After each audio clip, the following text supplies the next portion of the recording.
하나님은 아셨습니다. 그래서 계속적으로 모세를 설득하고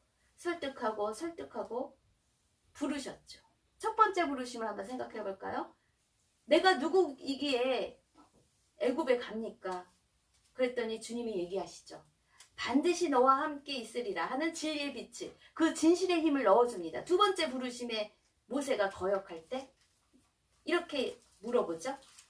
누가 보냈는지 그 사람들이 하나님의 정체성과 이름을 물으면 내가 어떻게 대답합니까? 그랬을 때 하나님이 진리의 빛을 또 쏘아주십니다. 조상의 하나님이 부르셨다고 해라. 보냈다 해라. 그의 이름이 무엇이냐고 물으면 나는 스스로 있는 자다. 영원한 이름이다. 그렇게 얘기해라. 또 세 번째 모세를 부르실 때 진리의 빛을 쏘아주십니다. 이스라엘 백성과의 신뢰성 문제. 그들이 내 말을 듣지 않습니다. 나의 지지도는 0%입니다. 어떻게 하십니까? 어떻게 내가 그들에게 내가 말을 전합니까? 근데 하나님께서는 세 가지 이적을 통해서 지팡이가 뱀이 되고 이 문둥병 손이 회복이 되고 나일강의 물이 땅에 쏟아냈더니 피가 되는 그 이적을 통해서 믿게 하십니다. 그래서 결국은 출애굽기 4장 31절에 백성의 신뢰도가 쌓아요. 모세에 대한 말을 하나님이 진짜 부르셨구나 하는 믿음이 생겨요. 그래서 신뢰 쌓기의 지지도가 조금 생겼어요. 그래서 그 백성이 이스라엘 자손을 여호와께서 찾으시고 그들의 고난을 살피셨다 함을 모세와 아론의 말을 듣고 머리 숙여 경배했대요. 그러고 나서 또 네 번째 부르심에 여전히 또 연약함에만 주저앉는 모세가 나는 말을 못해요. 입이 뻣뻣하고 혀가 둔해요. 또 사양합니다. 또 다섯 번째 부르심에 합당한 다른 사람을 부르세요. 나는 아닌 것 같아요. 저는 도저히 아닙니다. 노. 출애굽기 4장 13절에 모세가 이르되 오 주여 보낼 만한 자를 보내소서. 그럴 때 주님이 이제는 노하십니다. 내 사람 내 형 아론이 있지 않냐. 그가 말 잘하는 것을 내가 아노라. 내가 내 입과 그의 입에 함께 있어서 너희들이 행할 일을 가르치리라. 하지만 비밀이 친 그물, 그 악한 세력들, 사단마귀 귀신들은 속삭입니다. 우리들의 마음 가운데 못해 너는 약해. 너는 살인자잖아. 도망자잖아. 너가 어떻게 할 수 있지? 그러면서 낮은 자존감에 열등감과 죄책감을 근거거리며 속으로 속살거리며 못해 하고 속에서 막 전쟁이 일어나요. 계속 죄의식과 열등감의 낮은 자존감에서 거기서 빠져나오지 못하게 해요. 죄에서 출애굽하지 못하게 해요. 그래서 그 속살거리는 자는 우리를 죽이려고 하는 살인자래요. 거짓말쟁이, 거짓의 압이라는 거예요. 이렇게 죄를 지은 다윗왕도 실질적인 이 죄책감에 이 사람도 우울증에 빠졌다고 본인이 이렇게 얘기를 해요. 내가 입을 열지 아니할 때 종일 신음했대요. 죄책감에 빠지면은 우리가 깊은 고통과 괴로움에 빠져요. 그래서 다윗왕도 이렇게 고백해요. 내 뼈가 쇠했습니다. 주의 손이 주야로 나를 누르시오니 내 진액이 빠져서 여름 가뭄에 마름같이 되었다고. 내가 이르기를 내 허물을 이제는 자복한대요. 손들었어요. 정말 내 죄를 아랩니다.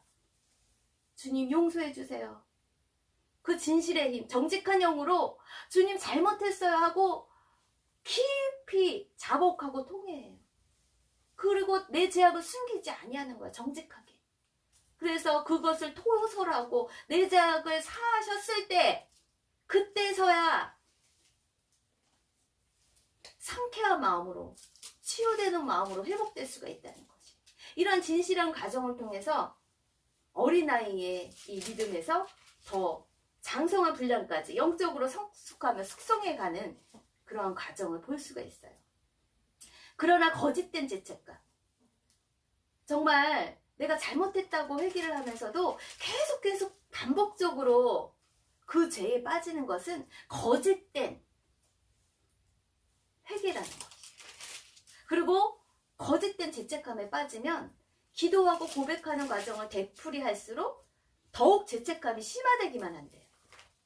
그래서 이게 반복되어서 그 죄의 수렁에서 빠져나올 수가 없대요. 거짓된 회개라는 것이에요. 죄책감은 그 밑에 나는 죄인이며 나쁜 사람이라는 낮은 자존감의 선고가 바탕되어 만들어지는 감정이기에 죄책감이 사라지기 위해서는 그 원인이 되는 그 쓴뿌리의 트라우마, 그 원인을 잘 진리 가운데, 빛 가운데, 말씀 가운데 엑스레이가 찍어져야 된다는 것이에요. 그래서 어디에서 잘못됐다는 그 죄의 근원을 찾아내야 된다는 거예요. MRI를 찍어야 된다는 것이에요. 주님 앞에 토설하는 그 부르짖음이 그 원인은 그 죄의 목록을 갖고 정직하게 그 부위에 대해서 자복하고 통회하며 치유돼야 된다는 것이에요. 그러기에 진리의 말씀을 통해 우리가 말씀을 통해 거울을 보고 그 엑스레이를 통해 자신에 대한 잘못된 거짓 메시지, 속살거리는 나는 안 돼 하는 그 열등감과 죄의식에서 빠져나올 수가 있다는 것이에요. 말씀의 빛을 통해서만 나올 수가 있다는 것이에요. 진리의 성경 말씀과 또한 다른 사람들의 성숙한 그러한 지도자와의 그 도움을 통해서 그 죄책감을 일으키는 삶의 전통이나 관습 등으로부터 자유함을 선포하고 진리의 자신을 청종할 때 우리는 빛 가운데로 해방되는 것이에요. 그래서 로마서 8장 1절에 이런 말씀이 있죠. 이제 그리스도 예수 안에 있는 자에게는 결코 죄책감에 대한 열등감에 대한 정죄함이 없대요. 이는 그리스도 예수 안에 있는 생명의 성령의 법이 죄와 사망의 법에서 너를 해방하였다. 출애굽했다. 속사람의 자존감이 치유되고 성숙됐다는 말은 진리를 바로 이해하고 깨닫는 것이에요. 요한복음 8장 31절에 너희가 내 말에 거하면, 내 말에 거한다는 것은 빛 가운데 계신 것 같이 우리가 빛 가운데 행해야 된다는 것이에요. 빛 가운데 행보를 해야지만 하나님과 사귐이 있고 그 아들 예수의 피가 우리를 모든 죄에서 깨끗하게 하신다는 것이에요. 빛 가운데 진리 가운데 거하면 주야로 말씀을 묵상하는 복 있는 사람이 되면 참으로 내 제자가 되고 요한복음 8장 32절이에요. 우리가 출애굽할 수 있는 그것이 진리를 알지니 진리가 너희를 자유롭게 한다는 것이 이게 진실의 힘이라는 것이에요. 진리를 알아갈수록 우리 자신이 속고 있는 거짓들을 보게 된다는 것이에요. 결국 거짓된 죄책감으로 인해서 고통을 당하는 것은 그만큼 예수 그리스도의 진리를 바로 알지 못하기 때문이라는 것을 우리들이 절실히 깨달아야 돼요. 영적 원인인 죄로 인한 죄책감과 열등감의 치료는 구약과 신약의 말씀이 육신이 되셔서 새 생명을 주시는 오직 예수 그리스도를 영접하고 믿는 자는 이 죄책감의 수렁에서 벗어나 하나님의 사랑을 체험하고 치유된다는 것이에요. 아버지 고쳐주소서. 그 진리의 엑스레이, MRI, 진리의 말씀 거기에 우리가 치료의 강선을 쪼아야 된다는 것이에요. 그것은 내가 쪼아야 돼요. 내가 말씀을 먹어야 된다는 것이에요. 고통스러운 사건들의 기억을 우리가 지워버리려고 아예 억압하고 억제합니다. 그렇게 눌러놓는다고 해결이 되지 않습니다. 과거의 기억들을 바르게 주님 앞에서 진실하게 진정성 있게 처리하지 않으면 그냥 묻어둔다고 되는 일이 아니에요. 이렇게 이러한 과거에 고통스럽고 괴로웠던 생각과 감정들은 마음이 혼란스럽고 불안정한 상태에 우리를 막 그렇게 괴롭힙니다. 두려워 떨게 합니다. 그것을 잊으려고 중독에 빠집니다. 죄가 죄를 계속 낳아 결국 사망에 이르는 악순환의 구조를 진리의 빛, 진실의 힘이 이 말씀, 이 언약, 약속한 말씀 변치 않네. 이 언약을 기억함으로 인해서 우리가 거짓에 묶여있는 것들을 끊어내어 해방되어야 합니다. 먼저 죄의 굴레 죄책감의 탄압에서 우리는 출애굽해야 합니다. 하나님의 구원은 누구도 방해하지 못합니다. 전능하신 하나님에 대해서 못할 것이 없다고 누가복음 1장 37절에는 이야기합니다. 정말 모든 것들이 다 없어진, 그래서 자기 생일을 저주한 욥의 극심한 상황 가운데도 욥이 희망을 찾습니다. 나의 희망이 어디 있으면 나의 희망을 누가 보겠느냐.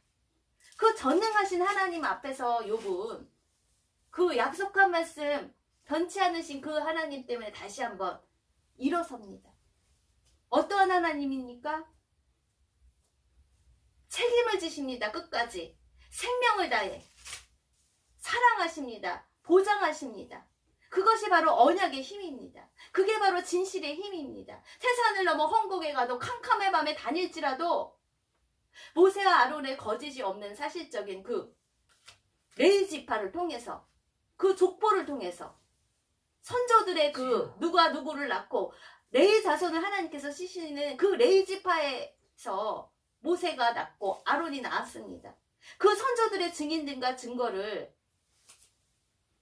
16장 14절에서 19절까지 그 데이터를 통해서, 야 봐라, 이 족보는 하나님의 언약이 창세기 족장 아브라함으로부터 이삭 야곱으로 시작해 모세 이후 세대까지 계속 거짓 없이 성실하게 이루어짐을 증거하는 데이터로 봐라. 너를 내가 보냈다. 너에게 내가 말을 한다. 그래서 너희 모세와 아론, 너희들은 스피커다. 나의 입이 되어 출애굽하게 내 백성을 하나님의 나라로 가나안 땅까지 예배 공동체로 나와 교제하는 그러한 백성으로 이끌어낼 그것에 부르심을 받았다는 것이에요. 이렇게 족보를 이야기하는 것에 대해서 디모데는 이렇게 얘기해요. 신화와 끝없는 족보에는 몰두하지 말래요. 도리어 변론을 내는 것이기 때문에 이 족보를 이야기하는 목적은 청결한 마음과 선한 양심과 거짓이 없는 믿음에서 나오는 사랑을 증명하기 위한 근거의 데이터로 활용하기 때문에 여기에만 몰두하지 말라는 것이에요. 우리가 성경을 읽다 보면 족보를 보면 수면제로 빠지잖아요. 근데 그거를 증명하는 것은 이러한 사실적인 근거가 있다는 데이터를 활용하기 위해서 그렇다는 것이에요. 마지막으로 적용 나눔입니다. 때론 주님의 부르심 앞에 낮은 자존감으로 좌절될 때, 못해요. 그렇게 할 때 우리가 다시 시작할 이 가족의 진실한 신앙 족보를 통해 어떻게 믿음의 가게를 이어갈 전략 한 줄은 무엇입니까? 그것은 진실의 힘, 진리가 너희를 자유케 하리라. 내 말이 너희 안에 거하면 진리가 너희를 자유케 되고 치유와 회복이 있다는 것이에요. 못해요가 변화돼서 그리스도 예수 안에서는 뭐든지 예만 된다는 거예요. 하나님의 약속, 언약은 변치 않는다는 것이에요. 에레미야 17장 11절에 불의로 치부하는 자는 자고새가 낳지 아니한 알을 품음 같아서 자기가 낳지도 않았는데 낳았다고 그렇게 했을 때 그의 중년에 그것이 떠나겠고 마침내 어리석은 자가 되리라. 그렇지만 영원하신 말씀, 즉 그 진실의 힘이 있습니다. 진리의 빛이 있습니다. 그것은 내가 너를 낳았다. 오늘날 내가 너를 낳았다. 하나님이 그 왕이신 예수님을 낳았다고 하죠. 시편 2장 7절. 그래서 우리는 하나님의 백성으로서 베드로전서 2장 9절 아론과 모세를 부르신 그 족보처럼 우리도 우리를 부르셨다는 것이 어떻게 부르셨습니까? 그러나 너희는 택하신 족속이요 왕같은 제사장들이요 거룩한 나라요 그의 소유가 된 백성입니다. 이는 너희를 어두운 데서 불러내어 그의 기이한 빛에 들어가게 하시니에 아름다운 덕을 선포하시기 위해서 우리를 부르셨다는 그 진실의 힘을 믿으시길 바랍니다. 네. 봉헌하시겠습니다. 하나님 감사합니다. 약속한 말씀 변치 않으시는 그 하나님 정성스럽게 저희 마음과 정성을 드립니다. 이 물질을 통해서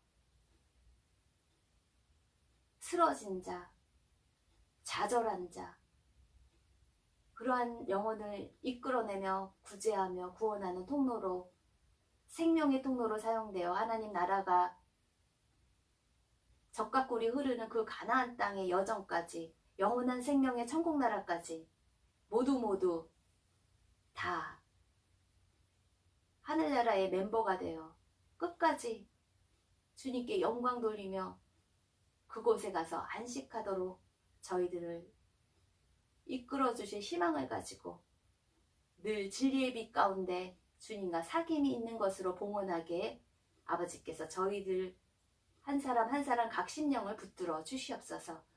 그렇게 빛 가운데로 행하게 하실 예수님의 이름으로 기도드립니다. 네. 지금은 우리 주 예수 그리스도의 은혜와 하나님 아버지의 책임지시는 그 큰 사랑과 성령님의 내주하심이 믿음의 공동체와 모든 하나님 나라의 백성 가운데 지금부터 영혼까지 함께 있길 간절히 축원드립니다. 아멘. 잘 됐냐?